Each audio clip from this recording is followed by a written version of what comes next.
नमस्कार दोस्तों, स्वागत है आप सभी का आज के मुख्य समाचार के इस वीडियो में, जहां हम आपके लिए हर दिन लेकर आते हैं देश और दुनिया की तमाम बड़ी खबरें। एक एक करके सभी बड़ी खबरों के बारे में आपको सटीक जानकारी देंगे। बस आप इस वीडियो के साथ अंत तक बने रहें।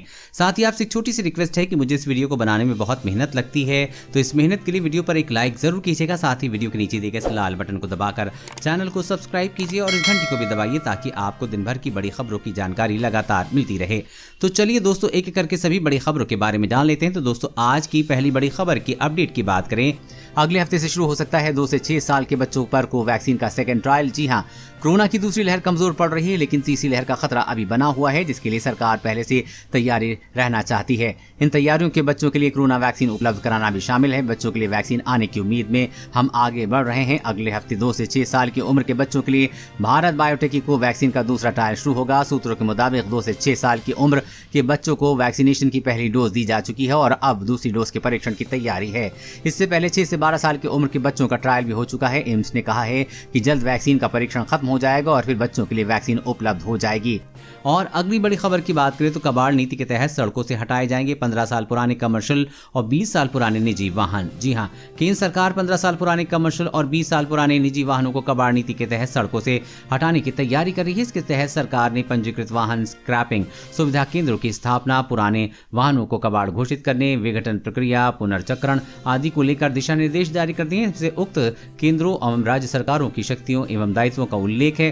केंद्रों को युवा उद्यमी से लेकर फर्म, संस्था व ट्रस्ट आदि कोई भी खोल सकता है। उन्होंने बताया कि स्क्रैपिंग केंद्र पुराने वाहनों को जमा करने का प्रमाण पत्र देंगे और बॉडी इंजन को सीपीसीबी नियमों के अनुसार विघटित कर स्क्रैप करने का प्रमाण पत्र जारी करेंगे। इसको दिखाकर नया वाहन खरीदने पर पंजीकरण में छूट, रोड टैक्स में छूट और कई नई कारों में निर्माता कंपनी छूट देगी। उन्होंने बताया कि पुराने वाहनों के अलावा आग, प्राकृतिक आपदा, दुर्घटना, दंगा आदि में क्षतिग्रस्त वाहनों को भी उक्त केंद्र में निस्तारित किया जाएगा। और अगली बड़ी खबर की बात करें तो कोरोना संक्रमण अब कोरोना मरीजों के लिवर में पड़ रहा है। प्लस 14 मामले आए सामने, 1 की हुई मौत। जी हां, कोरोना संक्रमण और इससे ग्रस्त मरीजों की चिकित्सीय स्थिति को लेकर नई नई चुनौतियां देखने को मिल रही है। अब कोरोना मरीजों के लिवर में पस पड़ने के मामले सामने आ रहे हैं। अब तक ऐसे 14 मामले मिल चुके हैं जिसमें कोरोना संक्रमण की पहचान हुई है। साथ ही इनके लिवर में पस पड़ गया है और सर्जरी की नौबत तक आई है।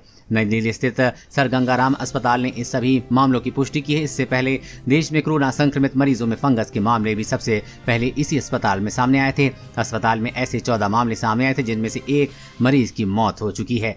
और अगली बड़ी खबर की बात करें तो धूमधाम से कर सकेंगे बेटी की शादी। LIC की स्कीम में रोजाना सिर्फ 121 रुपए करना है निवेश। जी हां, अगर आप भी बेटी की खुशकिस्मत पिता हैं तो आपके लिए भारतीय जीवन बीमा निगम ने शानदार स्कीम LIC कन्यादान पॉलिसी पेश की है। ये स्कीम खासतौर पर बेटी के भविष्य और उसकी शादी की जरूरतों को पूरा करने के लिए बनाई गई है। LIC कन्यादान पॉलिसी में आपका रोजाना मात्र 121 रुपए निवेश करने होंगे, यानी कि आपको हर महीने करीब 3600 रुपए का प्रीमियम जमा करना होगा। रोजाना 121 रुपए निवेश करने को आपको इस पॉलिसी से 25 साल बाद 27 लाख रुपए मिलेंगे। ये स्कीम आपकी बेटी को वित्तीय रूप में सुरक्षित बनाती है। इस स्कीम को मैच्योरिटी पर पॉलिसी धारक को एक मुश्त राशि मिलती है। इससे पिता या अभिभावक की मृत्यु होने पर प्रीमियम अदा करने से छूट मिल जाती है। दुर्घटना से मृत्यु की स्थिति में 10 लाख रुपए का तुरंत भुगतान किया जाता है, जबकि सामान्य मृत्यु होने पर 5 लाख रुपए का भुगतान किया जाता है। मैच्योरिटी तब तक हर साल 50,000 रुपए का पेमेंट किया जाता है। मैच्योरिटी के समय पूरी मैच्योरिटी अमाउंट का भुगतान किया जाता है, यानी कि बिना प्रीमियम दिए 25 साल बाद 27 लाख रुपए मिलेंगे।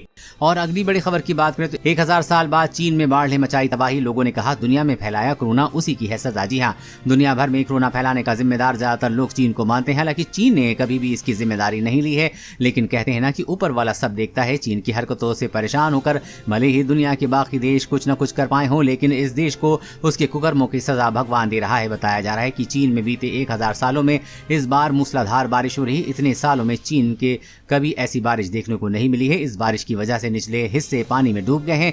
देश में भयंकर बाढ़ की स्थिति बनी हुई है। अभी तक वहां इस बारिश ने सैकड़ों लोगों की जान ले ली है। कई जगह पर गर्दन तक पानी भर गया है। चीन में अभी जैसे हालात हैं वैसे 1000 साल पहले भी नहीं देखा गया था। कुछ लोगों ने इसे चीन के कुकर्मों की सजा बताया है। कई लोगों ने कहा है कि दुनिया को तबाह कर चीन शांति से था। ये बाढ़ भगवान की लाठी में जो कि चीन पर पड़ी है। और अगली बड़ी खबर की बात करें तो दिल्ली की सड़कों पर स्पीड लिमिट में हुआ बदलाव, महंगी पड़ेगी फास्ट ड्राइविंग। जी हाँ, दिल्ली की सड़कें अब चलने वाली गाड़ियों के लिए स्पीड लिमिट बदल गई है। विभिन्न कैटेगरी की गाड़ियों के लिए ट्रैफिक पुलिस ने स्पीड लिमिट में बदलाव किया है। दोपहिया वाहन हो या फिर गाड़ी, ट्रक, अलग अलग वाहनों के लिए ये सीमा तय कर दी गई। सभी पैसेंजर कारों के लिए मैक्सिमम स्पीड लिमिट 70 किलोमीटर प्रति घंटा या उससे कम, टू व्हीलर के लिए 60 किलोमीटर प्रति घंटा या उससे कम और सभी पब्लिक और गुड ट्रांसपोर्ट गाड़ियों के लिए 40 किलोमीटर प्रति घंटा या उससे कम तय की गई है।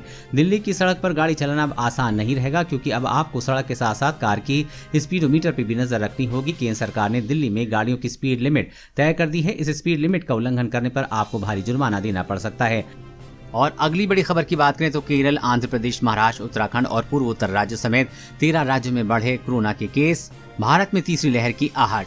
जी हां, केरल, आंध्र प्रदेश, महाराष्ट्र, उत्तराखंड और पूर्वोत्तर राज्यों समेत 13 राज्यों में कोरोना संक्रमण के मामले बढ़ रहे हैं। इसे भारत में कोरोना की तीसरी लहर का आहट के रूप में देखा जा रहा है। भारत में फिलहाल कोरोना संक्रमण के 40,000 से ज्यादा मामले रोज सामने आ रहे हैं। संक्रमण के मामलों में स्थिरता को लेकर विशेषज्ञ हैरानी जता चुके हैं। ऐसा माना जा रहा है कि आंकड़ों में जल्द ही बढ़ोतरी देखने को मिल सकती है। करीब 40 करोड़ लोगों को अब भी कोरोना वायरस संक्रमण का खतरा है, जिस कारण देश में तीसरी लहर आ सकती है। और अगली बड़ी खबर की बात करें तो कश्मीर मसले पर यूएन में भारत ने पाक को फिर लगाई लताड़। कहा बहुत हुआ नाटक, अब दुनिया बहकावे में नहीं आएगी। जी हां, पड़ोसी देश पाकिस्तान के साथ संबंधों को लेकर संयुक्त राष्ट्र में भारत ने अपनी मंशा साफ कर दी है और संयुक्त राष्ट्र में एक बार फिर से पाकिस्तान द्वारा कश्मीर मसला उठाए जाने पर भारत ने आपत्ति दर्ज की है। इस्लामाबाद को कड़ी फटकार लगाई है। भारत ने कहा कि वो पाकिस्तान के साथ नॉर्मल पड़ोसी संबंध चाहता है, मगर ये पाकिस्तान के ऊपर है कि वो बातचीत के लिए आतंक से मुक्त माहौल तैयार करे। संयुक्त राष्ट्र में भारत के स्थायी मिशन के सलाहकार आर मधुसूदन ने कहा है कि भारत पाकिस्तान के साथ सामान्य पड़ोसी संबंध रखना चाहता है। हमारा लगातार ये पक्ष रहा है कि भारत और पाकिस्तान के बीच किसी भी मुद्दे को आतंकवाद से मुक्त माहौल में द्विपक्षीय और शांतिपूर्ण तरीके से हल किया जाना चाहिए। लेकिन पाकिस्तान लगातार नाटक कर रहा है, लेकिन अब दुनिया पाकिस्तान के बहकावे में नहीं आएगी। और अगली बड़ी खबर की बात करें तो अगर आपने फर्जीवाड़ा कर लिया है पीएम किसान योजना की किस्त तो हो जाइए अलर्ट, सरकार वसूलेगी पाई पाई, भेजेगी रिकवरी नोटिस। जी हां, केंद्र सरकार प्रधानमंत्री किसान सम्मान निधि के गलत इस्तेमाल को रोकने के लिए हर संभव कदम उठा रही है। फंड को गलत हाथों में जाने से रोकने के लिए 2,000 रुपए की किस्त सीधे किसानों के बैंक खाते में ट्रांसफर करती है। इसके बावजूद लाखों की संख्या में लोगों ने फर्जीवाड़ा करके पीएम किसान की किस्त ले ली है। अब केंद्र की नरेंद्र मोदी सरकार ने ऐसे 42 लाख से ज्यादा अपात्र किसानों को करीब 3,000 रुपए की वसूली का नोटिस भेज दिया है। केंद्रीय कृषि मंत्री नरेंद्र सिंह तोमर ने संसद में बताया कि 42.16 लाख अपात्र किसानों ने फर्जीवाड़ा कर योजना के तहत खुद को रजिस्टर करा लिया था। अब उनसे रुपए की वसूली की जाएगी और साथ ही सख्त कार्रवाई भी की जाएगी। और अगली बड़ी खबर की बात करें तो सामूहिक और अधूरे वैक्सीनेशन से म्यूटेंट स्ट्रेन का खतरा, जानिए क्या बोले एक्सपर्ट। जी हां, भले ही देश में बड़े पैमाने पर कोरोना वैक्सीनेशन चल रहा हो, लेकिन इसे लेकर एक्सपर्ट ने चेतावनी दी है। उनका कहना है कि बड़े पैमाने पर व्यवस्थित और अधूरे वैक्सीनेशन से म्यूटेट स्ट्रेन का खतरा हो सकता है। वहीं उन्होंने ये भी कहा है कि जिन लोगों को कोरोना हो चुका है उन्हें वैक्सीन लेने की कोई जरूरत नहीं है। पब्लिक हेल्थ एक्सपर्ट के एक ग्रुप ने कहा है कि बड़े पैमाने पर अंधाधुंध और अधूरे वैक्सीनेशन से कोरोना वायरस के म्यूटेट स्ट्रेन का वजह बन सकता है।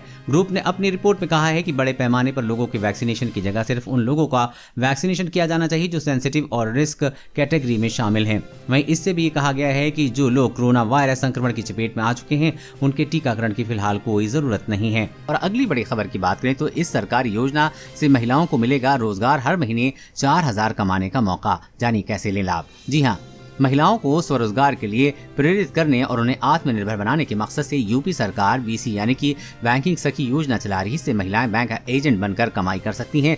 इस स्कीम से जुड़ने के लिए आवेदक को फॉर्म भरना होगा। चयनित महिला को इसका लाभ मिल सकेगा। बैंक सखी बनकर महिलाओं को घर घर जाकर बैंकिंग सुविधाओं के बारे में बताना होगा। खासतौर पर ग्रामीण क्षेत्र के लोगों को नई टेक्नोलॉजी, इसके फायदे के बारे में बताना होगा। शुरुआती दौर में सरकार की ओर से हर महीने 4,000 रुपए मिलेंगे, बाद में उन्हें अलग से कमीशन भी मिलेगा। बीसी सखी बनने के लिए महिला आवेदक 10वीं पास होनी चाहिए। ऑनलाइन आवेदन करने के लिए गूगल प्ले स्टोर से बीसी सखी ऐप को डाउनलोड करें। और अगली बड़ी खबर की बात करें तो नए मोटर ड्राइविंग ट्रेनिंग स्कूलों के लिए आए नए नियम, रूल्स पर होगा ड्राइविंग टेस्ट। जी हाँ, सड़क परिवहन और राजमार्ग मंत्रालय ने मान्यता प्राप्त ड्राइवर प्रशिक्षण केंद्रों के लिए अनिवार्य नियमों को अधिसूचित कर दिया है। ये नियम अगले महीने से लागू होंगे। ऐसे केंद्रों पर नामांकन करने वाले उम्मीदवारों को उचित प्रशिक्षण और जानकारी प्राप्त करने में मदद मिलेगी। गौरतलब है कि ऐसे लोग जो कि ड्राइविंग लाइसेंस हासिल करना चाहते हैं उन्हें अब कड़े टेस्ट से गुजरना होगा। इस टेस्ट में गाड़ी को पूरी सत्यता के साथ रिवर्स करना आना चाहिए। ड्राइविंग लाइसेंस हासिल करने के लिए अब हर आरटीओ पर 69% नंबर हासिल करना अनिवार्य रह कर दिया गया है। साथ ही एक LED स्क्रीन लगाई जाएगी जिसमें एक डेमो दिखाया जाएगा। नियमों के मुताबिक अगर किसी गाड़ी में रिवर्स गियर है, गाड़ी को पीछे की तरफ ड्राइव करना है तो इसे सीमित जगह पर रिवर्स करना है, जैसे कि दाएं या फिर बाएं, तो फिर इसे पूरे नियंत्रण के साथ और शुद्धता के साथ रिवर्स करना आना चाहिए। ड्राइविंग लाइसेंस हासिल करने के लिए इस पैरामीटर को सबसे ज्यादा तवज्जो दी गई है। दोस्तों, आज की खबर में बस इतना ही। इसी तरह हर रोज काम की खबरें जानने के लिए आप हमेशा हमारे साथ जुड़े रहें। हमारे साथ जुड़ने के लिए वीडियो के नीचे दिए इस लाल बटन को दबाएं, साथ ही इस घंटी को भी दबाइए ताकि आपको हर खबर की सटीक जानकारी मिल सके। जय हिंद, धन्यवाद।